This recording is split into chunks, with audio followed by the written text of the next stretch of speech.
दोस्तों, एक बहुत ही खूबसूरत और नौजवान महिला होती है, जिसका नाम रानी होता है। वह अपने बाथरूम में नहा रही थी। उस दिन वो कुंडली नहीं लगाई थी। उस समय कुछ लड़के क्रिकेट खेल रहे थे। उसकी बॉल उसके बालकोनी में जा गिरता है। उस समय एक लड़का, जिसका नाम राजू होता है, वो बॉल लाने के लिए जाता है और उसके बाथरूम के दरवाज़ा धकेलता है। तो महिला को उस अवस्था में देखकर वो चौंक जाता है। और एक दिन ऐसा होता है कि वो लड़का उसके बेडरूम पर होता है। दोनों एक साथ होता है। और क्या-क्या होता है, इस वीडियो पर अंत तक बने रहें। अगर आप हमारे चैनल में पहली बार आए हैं, तो चैनल को सब्सक्राइब कर दें। ऐसे ही वीडियो देखने के लिए चैनल को सब्सक्राइब करें, वीडियो को लाइक करें और शेयर कर दीजिए। मैं इस कहानी पर मैं आपको सच्ची घटना बताने वाला हूँ। सच के सिवा कुछ नहीं बताने वाला हूँ। दोस्तों, ये एक कहानी जम्मू कश्मीर की है, श्रीनगर की है। जो एक महिला होती है, वो बहुत खूबसूरत और नौजवान होती है। वो एक दिन अपने बाथरूम में नहा रही थी। उस दिन वो कुंडली नहीं लगाई थी, क्योंकि वो घर में वो अकेला रहती थी। वो कुंडली नहीं लगाई थी। कुछ लड़के वहाँ क्रिकेट खेलते हैं। उसके बॉल उसके बालकोनी में जा गिरता है। उसमें से एक लड़का, जिसका नाम राजू होता है, वो बॉल लाने के लिए जाता है। घर के दीवार में छज्जे द्वारा पकड़ के उसके बालकोनी पर चढ़ जाता है। लेकिन वो बॉल बालकोनी में नहीं मिलता है। तो फिर वो अंदर चले जाता है, इधर-उधर बॉल ढूँढने लगता है, लेकिन बॉल नहीं मिलता है। फिर बाथरूम का दरवाज़ा खुला था, उसे लगा यहाँ कोई नहीं है, कुंडली खुली हुई है। फिर वो दरवाज़ा धकेलता है, तो दरवाज़ा खुल जाता है और उस महिला को देखकर वो चौंक जाता है और उसके बड़े-बड़े सामान देखकर उसके ज़मीन तले पैर खिसक जाती है।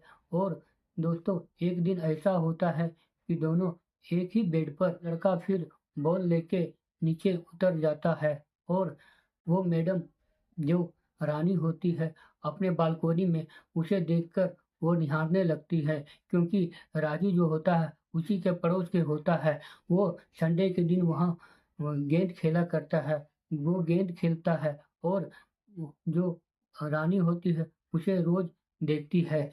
देखते-देखते बात हो जाता है, बात करते-करते करीब आने लगता है। दोनों एक-दूसरे के दोस्त हो जाता है। और फिर वो लड़का को एक दिन अपने घर में नींद नहीं आ रही थी। रात का 12 बज रहा था, उसे नींद नहीं आ रही थी।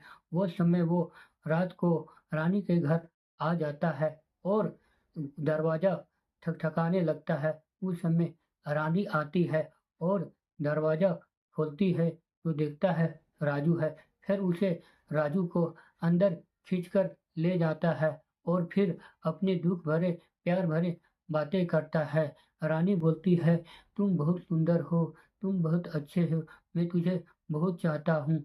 फिर लड़का भी बोलता है, "मैं आपसे प्यार करता हूँ, मैं भी आपको बहुत चाहता हूँ।" दोनों के एक-दूसरे को बात करने लगते हैं। दोनों में संबंध बन जाते हैं और दोनों मिलके शारीरिक संबंध बना लेते हैं। दोस्तों, फिर वो रोज़ उसी तरह उसके घर दबे पाँव चुपके-चुपके आता है और चली जाता है। उसी तरह रोज़ यही प्रक्रिया करता है, क्योंकि दोनों को प्यार हो गया था, दोनों को बहुत मज़ा आ रहा था। फिर वो दोनों क्या करता है, एक दिन उसकी मानसिक नहीं चलती है। उस महिला को फिर सोचती है कि मेरा पता नहीं मिस हो गया होगा, अगली बार चलेगा। फिर अगले बार भी पीरियड नहीं आता है, तो वो हॉस्पिटल चले जाती है और चेकअप करती है। महिला डॉक्टर के पास जाती है और चेकअप करती है। वो महिला डॉक्टर बोलती है कि आपका पीरियड नहीं चलेगा, क्योंकि आपका बच्चा रुक चुका है, आप माँ बनने वाली हैं। दोस्तों, वो लड़की बहुत खुश हो जाती है, क्योंकि बहुत अरसों के बाद उसे माँ बनने का सपना देख रही थी, लेकिन वो सोच रही थी कि मेरे पति नहीं है और मैं माँ बनने वाली हूँ। तब वो लड़की राजू के पास जाता है और राजू को सब कुछ बता देता है कि राजू, मैं 2 महीने से प्रेग्नेंट हूँ, मैं आपकी बच्चे की माँ बनने वाली हूँ, मैं आपसे शादी करना चाहता हूँ। लेकिन राजू बोलता है, मैं आपसे शादी नहीं कर सकता क्योंकि आप हमसे बहुत बड़े हैं। मेरा उम्र 20 साल है और आपकी उम्र 21 साल है। मैं आपसे शादी नहीं कर सकता। राजू इनकार कर देता है। फिर एक दिन क्या होता है कि उसकी पति का दोस्त जो होता है, वो सिक्योरिटी गार्ड होता है, वो अपने पति को सारा कहानी बता देती है। तो उसके पति बोलते हैं, आप दोनों प्यार करते हैं तो कुछ निशानी है? वो बोलते हैं, हाँ, मैसेज करते हैं, फ़ोटो भी है और वीडियो कॉल में बात किए हैं। तो फिर उसके पति क्या करते हैं, एक मीडिया वाले को सेटअप करता है और अपनी बातें चारों तरफ फैला देता है और सब कुछ बता देता है, चारों तरफ फैल जाता है। एक दिन उस लड़के के पापा को पता चल जाता है। उसके पापा को मीडिया वाले सारे बात पूछते हैं, मीडिया वाले को बता देते हैं। उसके पापा बोलते हैं, मैं ये सब बात कुछ नहीं जानता, लेकिन मैं अपने बेटा को समझाने की कोशिश करता हूँ। एक दिन वो अपने बेटे के पास जाता है और बोलता है, बेटा, उसकी ज़िंदगी बर्बाद मत कर, वो भी औरत है, उसके पेट में जो बच्चा पल रहा है, वो तुम्हारे लड़का है, तू उससे शादी कर ले। लेकिन वो नहीं मानता है। लेकिन मीडिया वाले के दबाव से और अपने घर वालों के दबाव से दोनों एक-दूसरे को शादी कर लेते हैं, एक-दूसरे शादी कर लेते हैं, फिर आपस में रहने लगते हैं।